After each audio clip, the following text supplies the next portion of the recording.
How's everybody doing? Hey guys. Fantastic. Hello. I know it's been quite a week, and we're kicking it off here. We're doing our first ever Edrington, America's kind of global international roundtable and chat. How's it going? We got Juan down in Mexico. What's going on, bud?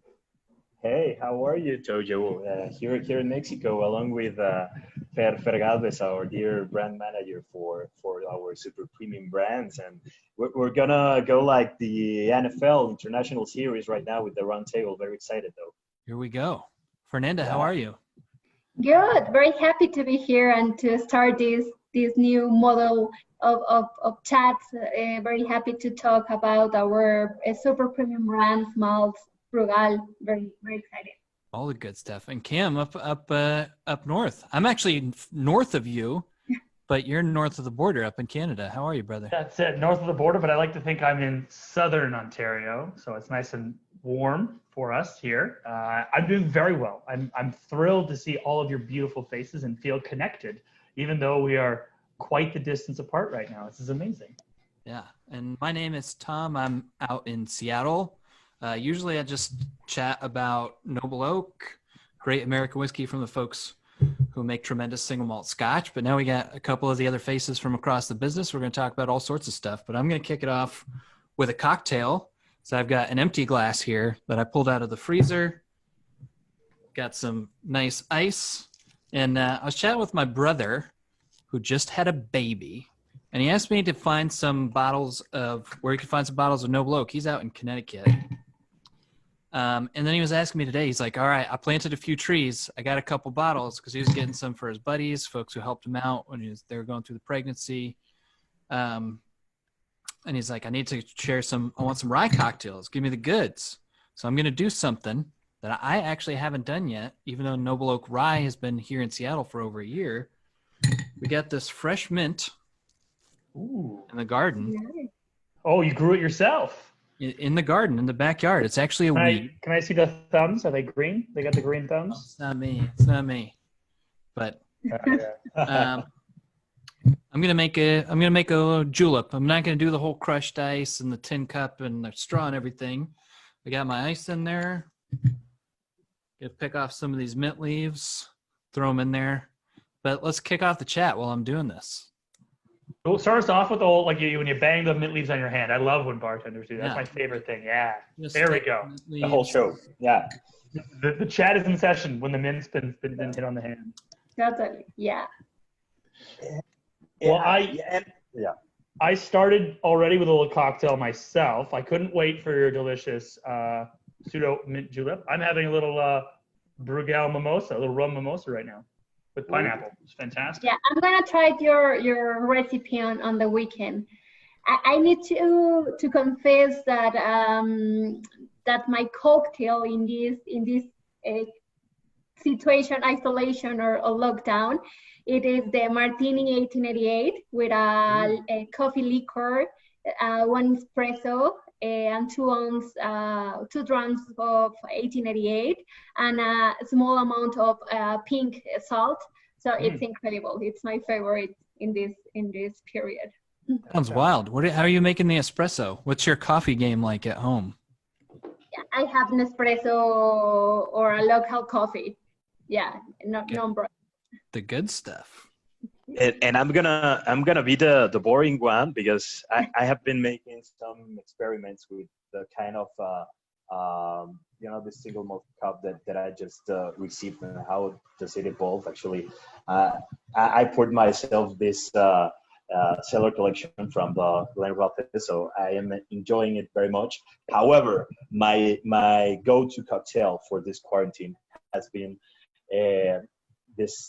this highball cocktail with Highland Park 12.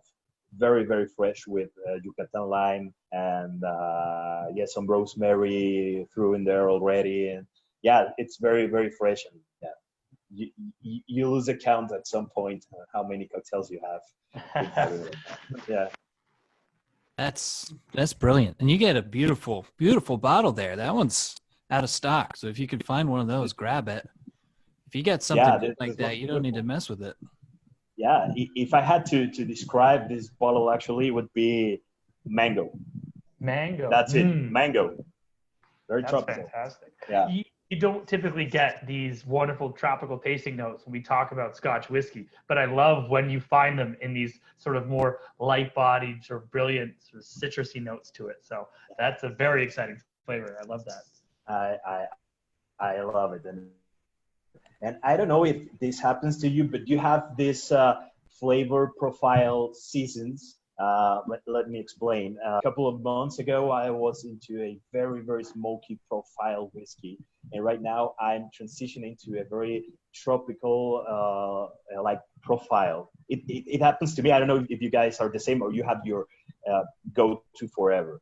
You know, you go to profile forever.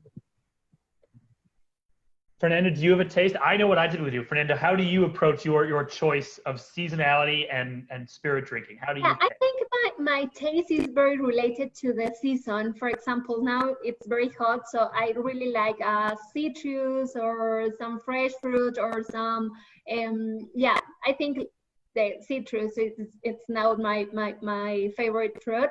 And for example, autumn or winter, I really like the neat or maybe smoky drinks. So I think depends on the weather. That's perfect. I'm very similar, but I'll go one step further and then say it's usually driven by what I'm eating. And what I'm eating is also going to be driven by the seasonality as well. I turned vegetarian maybe last November, so a lot of what I eat now is fresh and what's available to me. And I find my mood of what I want to drink is usually reflective of what I'm eating, whether it's a rich, warm soup or sort of a pie or something into these fall, winter months. I want that smoky, I want that rich sort of sherry influenced whiskey. But in the summer when it's fresh, garden vegetables, it's these wonderful fruits. Like you said, it gets that citrus note. I'm getting into my lighter rums, my funky whiskeys, or a lot more of these beautiful sort of tropical cocktails. So very much aligned with that. It's got to fit the mood. Yeah, Speaking of mood, Tom, how's that drink treating you? He was in the zone. I mean, speaking of seasonality, you're talking about like you getting into whiskey. It's 70 degrees out in Seattle, which is like, I don't know, Nice. probably 90 Fahrenheit for y'all in Mexico. It's pretty hot for this time of year in Seattle. So I get the fresh mint from the backyard. It's like a classic old fashioned, but kicked up with the seasons. I also might throw a little soda water in there, like to kick it up. Love highballs, but you can still go with brown spirits with your highballs. But I'd probably kick it over to Tequila World or maybe even dip outside the portfolio for a little gin because I love botanicals. And That's actually a good point to bring up. Now, I don't come from a huge cocktailing background. I'll be honest, I'm a whiskey nerd, and that's what got me into this beautiful industry. But the idea of doing sort of split bases, so it's two different spirits in the base for a drink, involving something like a Highland Park, a Macallan, or even a Brugal, and then adding something else, bringing in that sort of vivaciousness of a gin. Do you guys have much experience with trying to experiment with split bases?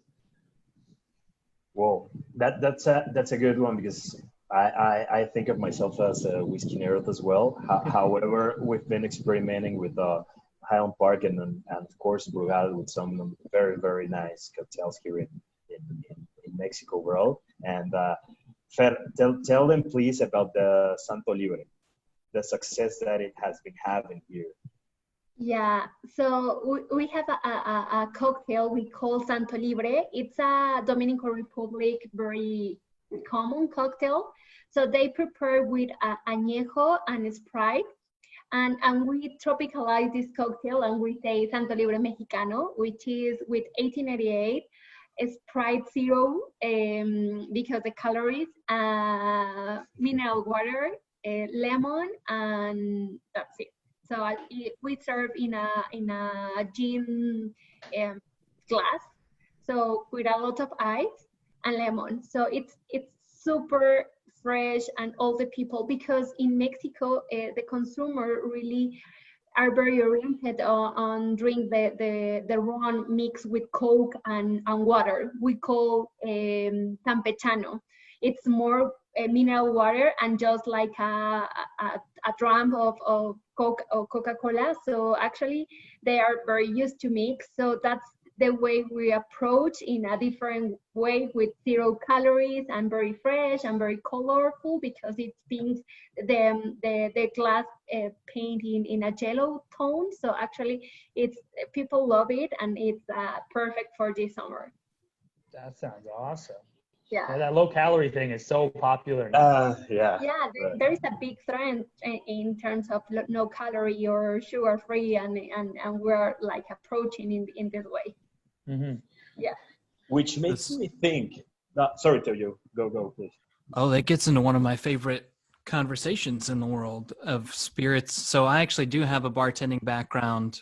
I was in the cocktail scene for my spirits industry life before jumping to this side of the bottle, so to speak, when the Noble Oak brand launched.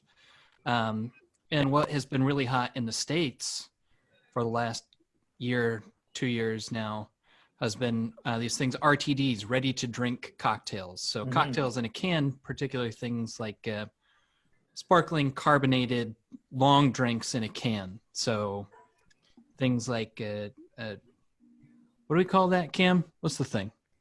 The White Claw? Is that the White Claw? That's the one we got. Yeah, the White Claw. Yeah, White Claw. And I have a lot of friends who are actually also in the spirits industry who are like just going wild, particularly now that it's getting hot out, just White Claw through the roof. And you know what has the same caloric content as White Claw? Whiskey soda. So same locale, baby. That's it. You gotta, and it's gotta be the education around it. I think Juan's been great to talk about that sort of highball idea and transitioning into these like lighter drinks. But that's when I'm out and about and it becomes a bit more volume versus, oh, I'm just having a few drinks. I'll turn to a whiskey soda immediately. Whether I've got to go running the next day or play sports, that's going to help me recover a lot better as well. And it is a fantastic drink. I love that effervescence in a good whiskey. Yeah, and the thing is, you have to balance it all, because I don't know if it happens to you guys, but many people ask me, hey, but do you drink every day, 24/7, and that's your job, drinking, right? And I'm like, no, actually, I'm pretty balanced with sports and food and the drinking, and it's all about it. You have to pick your battles and you know, find balance with everything. I don't know if you have been asked about your VA routine or your role within Edrington, whether you drink a lot or not. So that's yeah. Tojo, do you want to take that one first? Oh man, yeah. I mean, I was promoted to a role of national brand ambassador last year, and that was a transition. So not just drinking a lot and living the brand ambassador life, but with the travel component, a lot of late nights, early mornings. And yeah, I mean, it definitely can catch up with you. And I think that the highball is a secret weapon of a lot of spirits industry insiders, because it's a way to kind of stretch out, elongate your drinks, drink the same amount in a different period of time, and also hydrate, get a little bubbles, get a little effervescence, and as a way to socialize differently. So it still checks a lot of those boxes, and is delicious. It's grown to be my favorite drink, above and beyond even a lot of other more complicated stuff. Mm-hmm. Yeah, I think that's what it is. For me, when people ask me what is the life of a brand ambassador, the first thing I come up with is it's travel. It's a lot of that. I look after Eastern Canada, and I'm based in Toronto, but it's a pretty big country and it's quite a lot of ground to cover. So most of my time is either in my car driving to locations and working with either consumers and events or my distributors. But a lot of the time it's having to be able to drive. So right away that eliminates any drinking for me. So when I'm there at an event, I'm there conducting the evening for everyone, and it's their chance to imbibe. If I am speaking to it, it's usually a nosing of it and then explaining. And it's not my event, it's my work. So my hope is that everyone gets their value out of it. When I do get a chance to go to my favorite bars around the country and imbibe, it's hopefully introducing someone to something new, but I also love to get something from them. What do you love to do right now? But I'll usually preface, I've got an early morning where I've got something to do. Can I make it low ABV? And a lot of great bartenders are amazing at that, maintaining a quality and expectation of a cocktail and being able to sort of bespoke it for you as the drinker. And I rely heavily on my bartender community to make sure what I'm drinking is what I want and what I'm trying to achieve. So it is a lot of travel, a lot of planning, and a little bit of drinking where I can find it. Yeah, totally. I really, you are amazing because you have a very late nights and then go to take a flight or have an appointment. So it's amazing that the schedule that you have and the way that you manage. So I want to ask you about these. I don't know if you are seeing some changes about the consumer consumption in terms of the cocktails. For example, like 1 year ago, the spritz is the new trend, and now I think it's old fashioned and Negroni. I don't know if you're seeing some new trends in your markets. In the States, it's really interesting just trying to follow that conversation, because I feel like the coasts, the traditional huge markets, New York City, California, particularly places like San Francisco or LA, are always at a different part of the conversation. So it's almost like there's a 5-year range every year, and different parts of America are in different places on that kind of timeline. So you'll see like a new Speakeasy open up in a smaller city and be like, oh, that's kind of where New York was at this part on the 5-year timeline. But particularly as it relates to things like RTDs, I think that the majority of the conversation in the States has pivoted to inclusivity. So including things on menus like non-alcoholic options, mocktails and low ABV and no ABV cocktails in particular, but as a way to make it more inclusive so that you aren't excluding folks who don't want to drink, who are going through periods of sobriety, folks who have different levels of ableness or might have other things in their lives that make them not want to drink, maybe for that evening or for a prolonged period of time. And in bar culture, I think that this is like, these are parts of the audience that were getting left out, where there's a lot of peer pressure around the drinking occasion. And so I think that that's been a very positive trend. And just mindfulness, thinking about people and including empathy into kind of the menu building part of the conversation. Mm-hmm. Yeah, I think there's a constant evolution of the bar as well. You typically would go in and get maybe, lime juice out of a container. It wasn't fresh lime juice, but now the expectation is it's always going to be fresh ingredients for a lot of these bars. And that wasn't that long ago, as we see it's continually evolving. I think Tom was spot on, where different cities around North America adopt different trends at different points. And Canada will always be a later adopter to a lot of what the US has done. And I have a lot of friends who've gone over and worked in England, and they're 2 or 3 years even ahead of that. So you really have to see it's an organism, how it adopts and changes. So we're seeing a lot of these low ABV or non-alcoholic mocktails coming in for us. But I like the openness, and I like that the consumers are venturing out of the gin and tonic. They're venturing outside of the Bellini into these more fun and exciting cocktails, where you're seeing a sort of a renaissance of some really interesting cocktails that are coming out of these books that were written in the early 1900s. It's really, really fun and exciting. Yeah, and right now we're living here in Mexico the vintage cocktails era with this classic folkloric raw material tweak. Let me just explain myself. The highball that we typically do, we use a citric, perhaps pineapple or orange juice, fresh juice. But the folkloric tweak that we throw in, it's that, well, I threw in this lime, but this lime is fresh from the Yucatan Peninsula. Okay, so those limes are very big, and this is the folkloric twist, because people, our consumers right now, want to have the best raw mixers in terms of quality, but they have to have history. and if it's Mexican history, even better. So that's the trend right now here in that local touch almost, that connection. Yeah, the local fruit, the local vendor, the local seller. Yeah, and I'm totally agree with you, Juan. And I think the classic cocktails, martini, old fashioned, Negroni. So it's this name that you call perfect, that it's vintage. So yeah, I'm totally agree. It's growing strong, even though the single malt market still prefers to drink it straight, well, neat, or with some ice. We're not yet there with single malt mixology.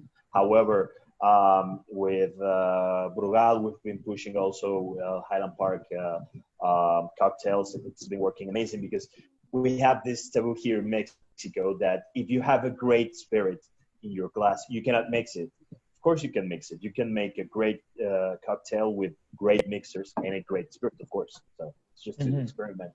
Yeah.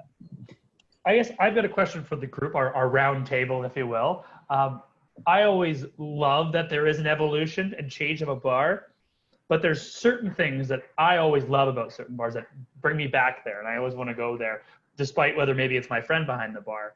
Do you guys have certain elements of your favorite bars that you always go back for? Because right now, I'm sitting at home, I cannot wait to go back to a bar. So tell me, what do you love about your favorite bar?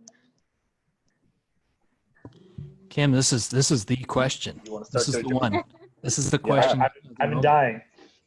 And that's a lot of what I've spent the last 3 months thinking about. It's kind of like, not just what have we lost not being able to go to bars? It's not just that all these people are out of work. It's like, what happens at these bars? What do they actually provide to culture more generally? And the first and most important lesson that I learned when I started bartending was cocktails are supposed to be fun.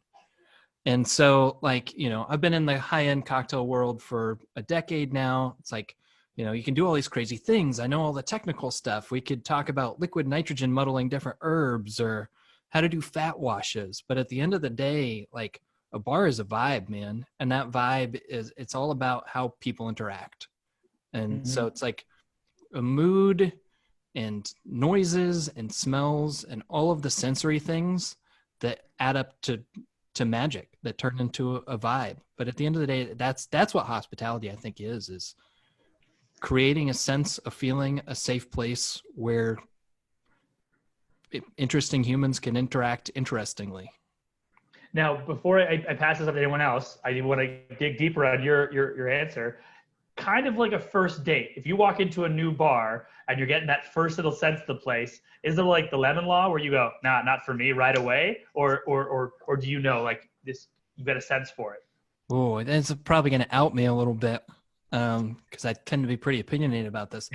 Yeah, I mean, I think that, like, you get cues from every little thing, and I tend to be pretty dialed into those. Like, how is the volume in relation to the audience? Are people vibing? Like, are the people who are already in there giving off a sense that they're comfortable and that they feel in place? Like, it's some kind of weird combination and alchemy of how is the staff behaving? Like, did they make eye contact with you?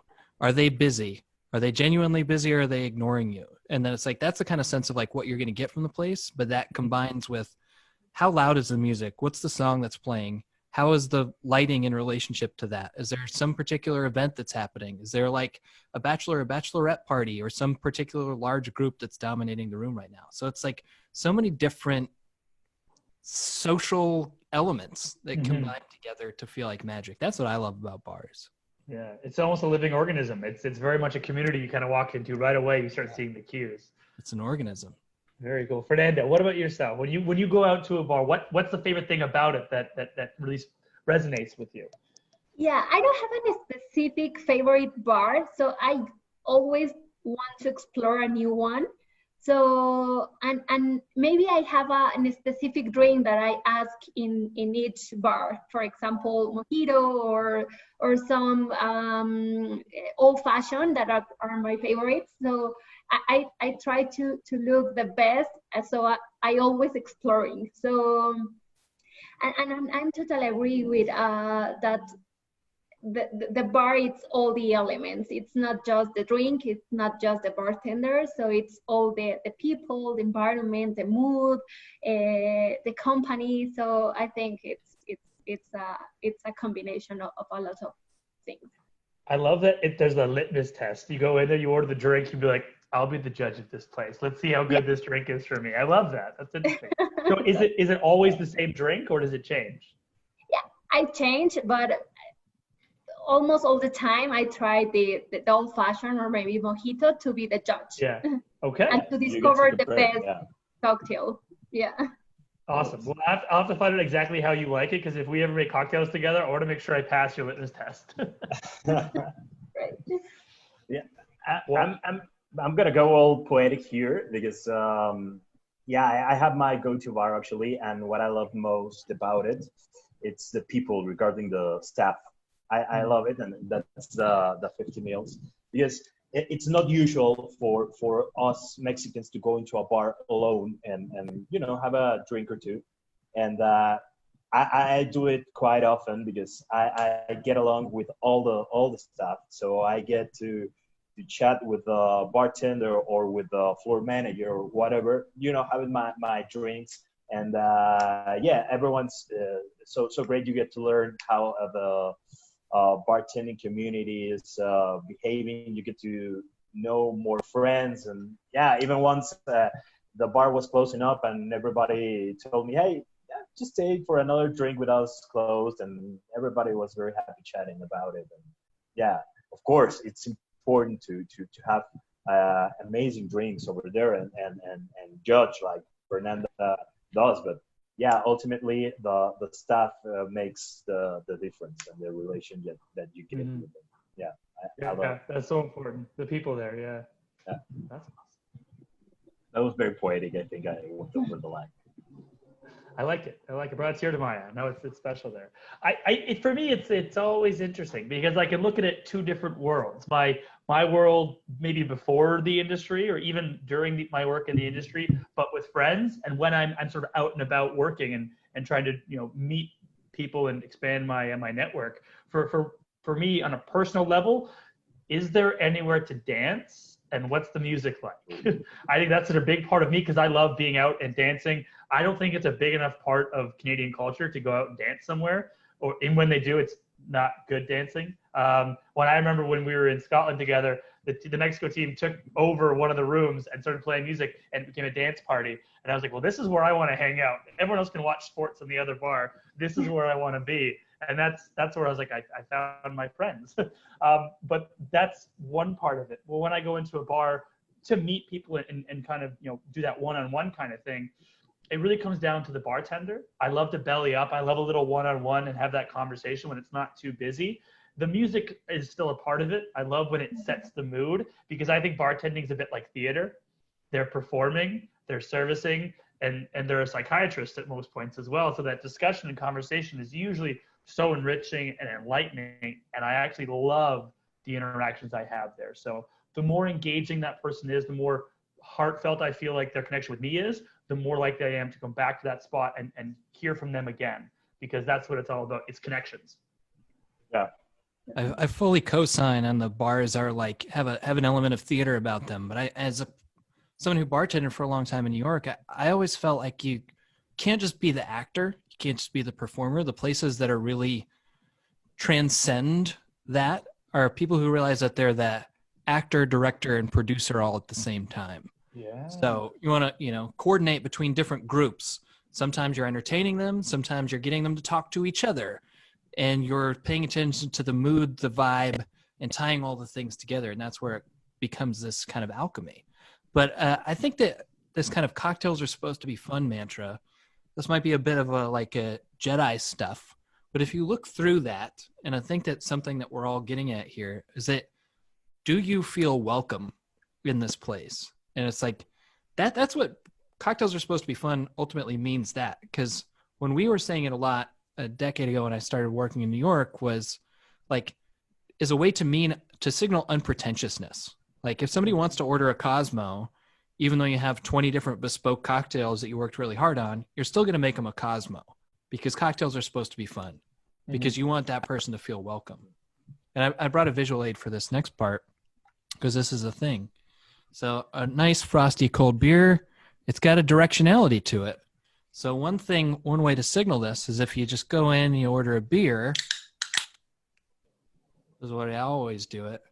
You point the mouth of the beer to the person that you're handing it to, because they're the one who's going to receive it, and you want them to be able to drink it when you hand it to them. So subtlety of service. Subtlety of service. Attention to detail. Stuff like that. So Tom, what you're saying is if someone hands me a beer and the mouth spout is away from me, they've pretty much told me they don't want me at their bar anymore. They want me to leave. They're like, this is a subtle, pay your bill and leave.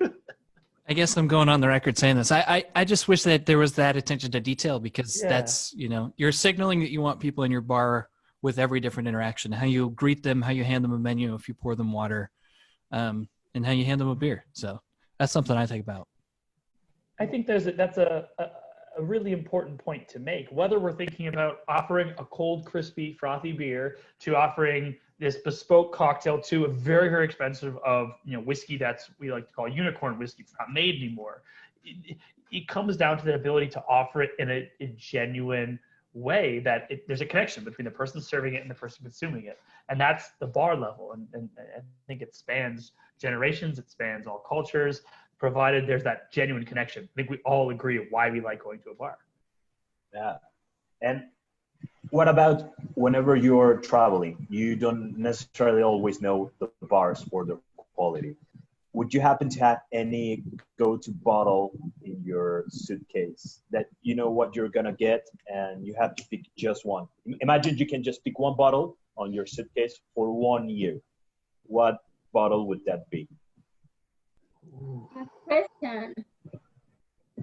So I'm clear. The rule is I'm traveling the world over. I can imbibe with one liquid. What will it be? That kind of thing. Yeah. I am biased, and I will say Highland Park 18 is my desert island whiskey. You could put me in the middle of nowhere, and what's it going to be? I'll be like, I could go for some Highland Park 18 right now. That would be lovely. I think that's be all and end all of whiskeys that I could pick above all. If I had to choose, Highland Park 18 through and through. My choice is Highland Park 15. Ooh. Yeah. Ooh. Yeah, that's for those of us in the States, we don't even get to have that one anymore. So if you've got some, share it. Send me a bottle. I know we have a small batch here, but we are in the same line to US. It's gonna disappear very soon. Fair warning, just that suitcase we talked about, put 2 bottles in there because I would like one. And I don't know, I told you I may want one as well. So our next chance to meet, Fernanda, I'll make you your mojito exactly the way you like. Perfect.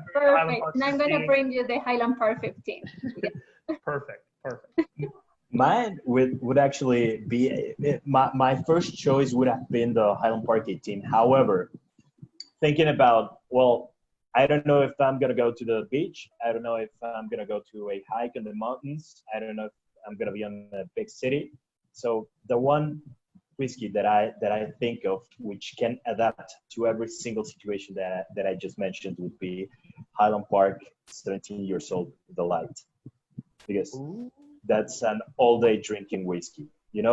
Bourbon and aromatic peat is perhaps one of the best combinations that you could ever get for your whiskey. That's my opinion. We're 3 for 3 so far with Highland Park. Personally, I hate Highland Park. Oh, no, that's not true at all. Highland Park is tremendous, and those are all great choices. But I'm actually going to betray myself again a little bit. Obviously, I've been on a steady diet of nothing but noble oak for the last almost 3 years. But before I became a whiskey first person, and I've got a reputation to keep here, so noble oak is obviously the answer. But before my whiskey slinging days, I actually really love super botanical, floral, and weird stuff. And one of my favorite distilleries in the States is a place called St. George Distilling it in the San Francisco Bay Area. And I would pick one of their gins. So probably their terroir gin, even though it's super piney and green and aromatic and botanical. You can have a gin and tonic, you can have a martini. It can go hot, cold, any different way. So I'm going to betray myself a little bit and be the first one to step outside our own portfolio. Let's get a gin, guys. Let's keep grinding that axe. We have a gin guy here. And you'll be the first one to be the ambassador. Your hand goes up right away to be a gin ambassador. Great one. Yeah. I mean, it depends on your, of course, taste preferences. But yeah, I wouldn't have guessed you would have picked a gin. Nice one. Yeah. Well, anyhow, Highland Park won. 3-1. So we just all moved to Orkney. I guess that's the point there for us. We go no further. That's our destination. Yeah, and you mentioned earlier one question. Well, you wrote it. And how would you construct? Well, I'm not paraphrasing, but how would you construct your ideal whiskey? Which casks would you use? Would you use peat? If so, how many ppms perhaps? Percent. Go wild. Construct your own whiskey. What would it be? Well, I liked how Tom kind of described his favorite gin. Fernanda, I'd love to pick your brain a little bit. What's your ideal spirit or whiskey? How would you personally put it together? So I'm gonna support my previous answer. So actually, a very, I think, peat, of course, because I like the smoke flavor. So sherry, of course, and I think those combinations are great for me. I'm not. I think I'm simple, and I really enjoy a simple whiskey or normal whiskey with a lot of creativity. I really enjoy the neat flavors. Mm-hmm. Well, I think it's very simple. I think those are very great complex flavors that you're putting in there. That's awesome. Yeah. What about you? Now, I think the easy answer is to say sherry and peat for me as well, but you said that, so I want to push myself. I like whiskeys that are bigger and richer and have a ton of flavor, but it doesn't always have to be sherry. I'll say I typically like more of a barley grain, although when I do get into bourbons or corn-based spirits, I like a good wheated bourbon. I don't mind that sort of sweetness, but if I'm going to pick one, I'll pick more of that barley influence. I know, but I want a nice oily distillation. I want that spirit, the slatting all over my tongue. I want it almost like honey coming off the still. And I really like a good like New Make or Aquavit that I can almost chew on. It's not effervescent because once it gets into that wood, I want it just absorbing as much of it possibly can, and I want to taste as much of that wood. So from there, I'm really kind of happy whether that New Make is going to be more gently coerced with an ex-bourbon barrel where you're getting more of that high-end sort of spirit-forward flavor, or if you throw it into a sherry or a port cask, you get these brilliant heavy wine flavors. That's the fun part at the back end, is it's always going to come out as something a bit new, but that spirit is going to be at that sort of foundation level. So for me, I'll say a wine cast, heavy, oily spirit, which is very similar to what you said, but gentle peat. I don't want to chew on the peat. I want a really sort of nice, light smoke. But if I'm going barley, I always like a little bit of smokiness in there. Maybe because I like barbecuing so much. It's probably. Yeah. What about you, Toyo? Myself. Go, Toyo. Yeah. Yeah, this is a wild question. I mean, I'm a bit more of an iconoclast, and I am less attracted to unicorn whiskeys than I am everyday drinkers. So maybe the Noble Oak thing fits because that's what that brand does and the flavor profile is. And I love rye spice in the world of American whiskey, but I'm thinking more about folks like Compass Box in the world of Scotch, or something like High West in the world of American whiskeys, who are blending houses, who are breaking kind of predetermined rules of not only what can a spirit taste like, what does a spirit category taste like, but how can you kind of play with all of those flavors in general. the other big inspirations for me in the world of whiskey are kind of the terroir driven stuff. So particularly in the world of American whiskey, I still hear the question all the time when I go out in the field, like, oh, it's bourbon, it's got to be from Kentucky, right? And I'm really interested in just blowing up notions like that altogether. And a lot of tremendous work has been done with that over the past decade. But I've tasted some Mexican corn whiskeys, for instance, and not long after I had a chance to visit some of the west side of the country and raicilla distilleries, and you're getting a lot of the same terroir from corn and corn whiskeys and aged spirits as you are from some of these raicillas and mezcals, because of the land and the places in which they grow. So I would probably have something a little bit more extreme, even kind of breaking maybe international barriers and category barriers in the world of whiskey. I still love peat, and this would be my chance to kind of shout out Highland Park 18. I do think that is the kind of gold standard for single malt, but I would imagine a whiskey that could blend elements of like American whiskey, Scotch whiskey, blow all the categories up, play with different woods, but still be an everyday sipper. So something that's in a range that I could buy it a couple times a month. Yeah. Mm-hmm. Great. I love that. And I would think of my perfect whiskey construction as kind of different Highland Park light, because what about an American hogshead sherry seasoned cask with a lot of maltiness and but on steroids, to scratch those 25 ppms with heather peat. Yeah.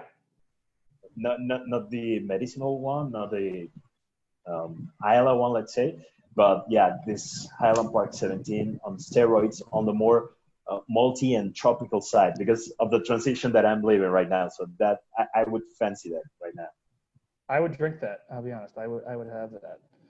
Yeah, it'd be interesting to imagine something like Octomore or Black Art, but the Highland Park version of that. Yeah, gorgeous. Yeah. Well, you went to the other side, but even Highland Park Triskelion, which I'm dying to try, seeing those sort of three influences of the three master whiskey makers coming together, that's kind of going down the dark arts path. Not quite, because I'm sure they'll stay within the influence of Highland Park. They're not really experimenting much, but I would, no holds bar, whatever you want to do, make happen. That's a really, really cool approach. I didn't even know about this program, but I mean, you think about things like Odin or Dark Origins, like the extremes of sherry saturation in the Highland Park world, which are just tremendous, beautiful whiskeys, or something like the Light, on the other end of the spectrum. Like they're all, or even Twisted Tattoo, like the full range of things that happen with casks and that world, and playing with percentages or parts per million of peat influence are really interesting. Now, all of those, I think, examples are great and huge successes.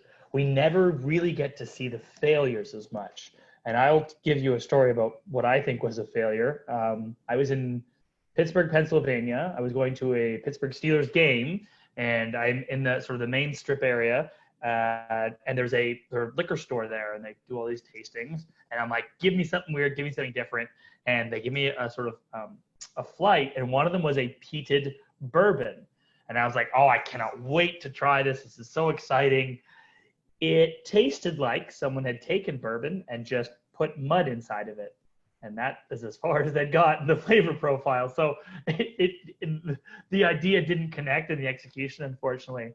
But I love the experiment. I want people to do more of that, because it's the only way the category will grow, and they'll keep, introducing us to something new and different. I love that. And you have to try every single whiskey, bourbon, rum that you get your chance to taste, because that's whenever you set your standard and you get new ideas with the worst and with the best experiences, actually. Yeah, at least at least for me. And yeah, talking about, worst experiences, I had to ask, Tojo, Fer, Cam, what would be your worst live tasting experience? My worst live tasting experience. Ooh, I've had a few go sideways. Nothing. I think to a degree of like that was a complete disaster. I think the only example I can give didn't happen that long ago. I think it was last year, and I was doing a tasting for something like 180 to 200 people in a big hall. I was trying to do a food pairing, and the host was really sort of scattered, and they tried to fit in a lot of things, raising money for charity. And I always want to support the charity with our ties to the Robertson Trust, and so I was all for it. But keeping to break down my tasting and break the flow kind of threw me off. But I was literally having to fight against maybe 80 people talking during every time I was speaking, because there were tables of 20 people at a time, and there are people not interested. They were just there for the dinner, and they would be talking. So I was walking around a hall with a microphone trying to get people's attention. And then I had a really, really old piper pipe me in, and then they were going to have him do a electronic pipe. I didn't know that was a thing, but it's a little box that you can actually, it's like an electric guitar, there's an electric pipe. And so we had to get everyone quiet for him to pipe during. And it didn't work with me, and my booming voice was working. So this little 80-year-old man was trying to pipe on his electric pipe, and they had to hold the microphone up for him. And I'm sitting there rubbing my head like, this is hour and a half, and I've only gotten through one of 5 whiskeys, so this is going to be a long night. So everyone had a great time, but from my point of view, it was less than successful. But we raised money, so that's all I can be happy about. Wow. Well, it happens. And you, Tojo, what about your worst tasting? Oh man, they call me One Take Tommy because I don't screw anything up ever. Whoa. So no, I that's kind of a flip answer. I would be happy to tell you stories that are embarrassing to me personally, but my attitude about events and when I go do live events is that there's plenty of probably objective failures to some degree. Most often it's because the outreach wasn't good enough, because there's some conflicting event, somebody didn't do their homework, or something unexpected happened. Acts of God or things happen all the time. People can't show up. People overpromise and underdeliver. But I try to look on the bright side of every event that I've done just for the sake of sanity. So I would prefer to say I've been at plenty of total wine tastings on the far reaches of different cities or things like that. And it's easy to be like, well, we only sold 1 bottle this time, or I was there for 3 hours and only 5 people showed up. But I tend to dissect those things and say okay, maybe the event itself was a failure, but I still got to connect with the buyer at this account or the social media person. There was this many eyeballs on the thing. So I don't know, that's kind of with the recognition that that's a bit of a mealy-mouthed answer, like I'm trying to get this job during this interview or something. I do genuinely believe that, because just the stresses of the ambassador job can beat you down if you take every event personally. I prefer to think about it that way, and so I've kind of forced myself to compartmentalize things mentally that way. So I don't have any great stories to share, because that's kind of how I remember them. It's like, oh yeah, maybe this one didn't go great, but it was still a win because of this other thing. Tom, I've always seen you as perfect, and so I'm glad you're reaffirming my beliefs. This is perfect. And you don't meet your heroes? I don't believe that. I mean, look at this head of hair, man. This is quarantine hair, so that's just a preview of how good things can really get. Here in the Great White North, we call that a flow. You've got a great flow, sir. It's great for hockey. Yeah, wow. And let me tell you guys, we're all 3 brand ambassadors, and Fernanda is the one brand manager. However, whenever she has to put on the gloves and get on the ring, she does. And the way that I've seen her speak with that sweet tone of voice, she also has the knowledge and the connection with people. So yeah, Fernanda was part brand manager and part brand ambassador this past year as we started Edrington, Mexico. She was up in flights, and remember when we had to go to Monterrey and then come back, and then you had to go to Guadalajara, and she knows what we are talking about. Did you have any kind of experience that you want to share with us, Fer? Thanks God, I don't have it. That's why I was thinking on, I'm going to skip this question because thank God I don't have a bad situation doing in a tasting so far. Okay. But actually this year we'll be continue doing the tastings and all the events. So maybe soon I will have. It will happen eventually. So yeah. So well, I'm gonna flow with this situation. So I'm gonna tell you when happens. Well, yeah. Actually, I did have my worst tasting experience a couple of years ago. It was midsummer in Monterrey. For the guys that don't know Monterrey, it's a very extreme weather city. Like, so if it gets pretty hot, it gets like 45, 50 Celsius degrees, which is, I don't know, but very, very hot. Like, you cannot walk on the street 15 meters because you're gonna end up soaked and your clothes are gonna be all wet and tight. So it was midsummer in Monterrey, and I had to use, I had this big tasting in one place that was called Casanomo, and I had to use this suit. So yeah, I went, it was like 7 p.m. We were inside with air conditioning and everything working perfect. We were expecting 80 people more or less.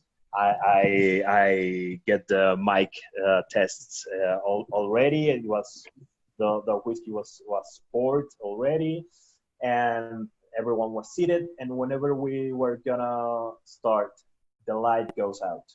Something exploded outside. I heard the explosion, and I was like, this cannot get worse. So the guy from the production team tells me, we're out of air conditioning, we're out of light, and it's getting very, very heated right now. We're like 100 people in a very kind of small place. So as he told me that, I felt my shirt and my suit soaking up in sweat, and I was like, well, you gotta do what you gotta do, as Alexis Calero would say. And we started to light up candles in the tables, and people in Monterrey tend to speak out and shout out things, so it gets very, very loud. So I had no mic on, and I started to scream, and everyone was like part interested and part not. So yeah, it didn't go as planned. And yeah, many months later, I met a guy which was on this tasting, and he told me, hey, you guys in the Macallan, you're very romantic. I like those candlelight tastings. So kudos for you. Yeah, very romantic guys. But yeah, that way to adapt. Way to adapt. Yeah. Juan. Love that. Yeah, guys. So that's the story. And well, I think this is it, guys. Our first international series roundtable, and I'm very glad that Tojo, Cam, Fernanda were part of this. This is very, very fun. For sure, we have to do it more often, and let's see where the conversation leads us next time. What do you think about it? I'm very excited. I think next time I'm making a highball. Well, yeah, I'll be getting one too as well.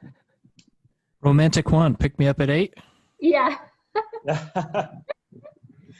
With candles in the car, of course. Oh, I thought they just called you that because you're dashingly attractive. But I guess there's a backstory. Yeah, it was born in Monterrey, that story. Thank you guys so much. Thank you all for your time. Thank you. It was a Great pleasure. Thanks, guys. See you next time. See you soon. Bye. Bye-bye.